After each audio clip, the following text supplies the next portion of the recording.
CFE, CGC, UNSA, mieux comprendre l'entreprise pour agir ensemble.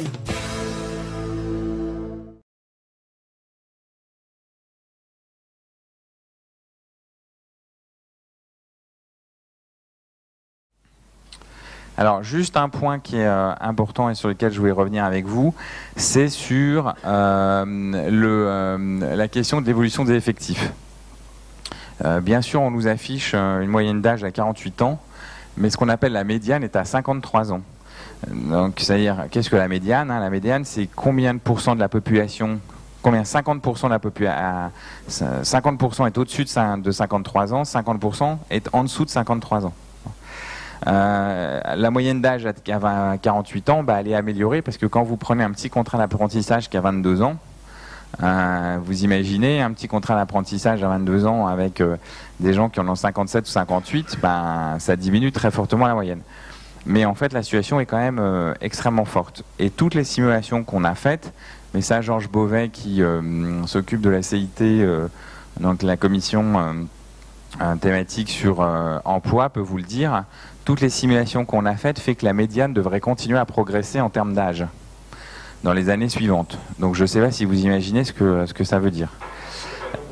Alors c'est non seulement pas d'embauche, et puis c'est aussi un retard.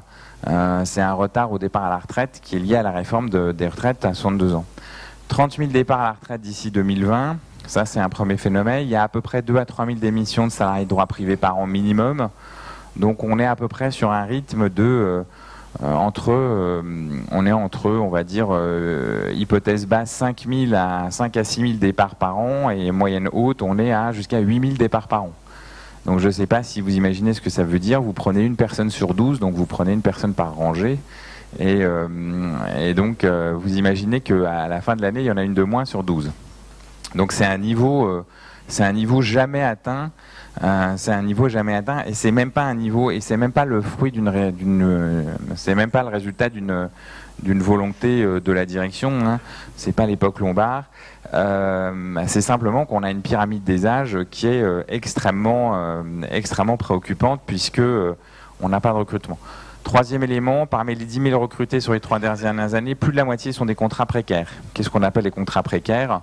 C'est des contrats en fait qui débouchent pas sur des CDI, donc c'est des contrats d'apprentissage, c'est des contrats à durée déterminée, c'est des CDI TP temps partiel. Donc effectivement, on peut se gargariser d'en avoir recruté 10 000. Mais enfin, quand les contrats d'apprentissage au bout de 2 ans, vous les débauchez, grosso modo, ça vous permet certes de faire baisser vos effectifs.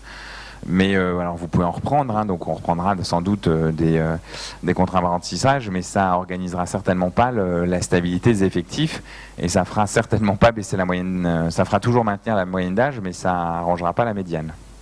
Donc ça, c'est quand même l'élément extrêmement préoccupant.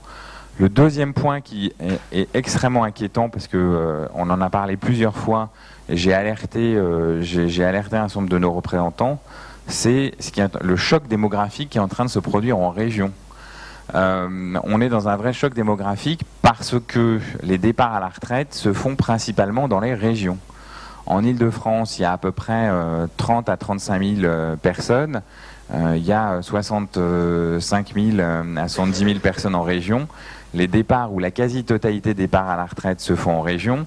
Et dans ce contexte-là, si les départs se font en région et si aucune politique structurée est faite, c'est-à-dire si on décide de ne pas remplacer des effectifs, et si dans le même temps on ne fait pas un déplacement des effectifs de l'Île-de-France vers les régions, ça veut dire quoi un déplacement? Ça ne veut pas dire qu'on dit aux gens vous êtes en mobilité forcée, mais ça veut dire qu'on ouvre des postes raisonnables en région, c'est-à-dire qu'on ouvre des nouvelles activités, on renforce par exemple les équipes, informatiques par exemple du SI, on fait des choses comme ça. Si on ne fait pas ça, on va avoir un choc démographique qui va être extrêmement violent en région, avec une dévitalisation des bassins d'emploi, et en particulier pour les cadres. On a déjà le phénomène qui est en train de se produire, mais le choc démographique qui s'annonce. Et on a l'impression, objectivement, que la RH ne prend pas conscience de l'étendue des dégâts. Alors, je ne sais pas comment ils pilotent leur bassin d'emploi, mais on a l'impression qu'ils ne voient rien, et je ne vois pas Dans les schémas, je vois pas dans les schémas généraux de déplacement de l'emploi d'Île-de-France vers les régions. Et on a quand même un certain nombre de collègues qui, en Île-de-France, voudraient bien trouver des postes en région. Je regarde pas Isabelle par exemple, mais il y a plein de gens en fait qui en fait voudraient partir en région, mais les postes sont pas ouverts, on n'a pas de bassin d'emploi, on n'a pas d'expertise, on a tout concentré sur Paris, et il n'y a aucun schéma directeur qui est en train de se faire. On va avoir un vrai problème et ça va poser un vrai souci. Et c'est pas parce qu'on va fermer 2-3 petits sites pour mettre 2-3 personnes de plus dans des métropoles régionales qu'on va régler le problème. Donc on va, à mon avis, vers un vrai crash. Et ça va avoir des conséquences et des tensions extrêmement vives.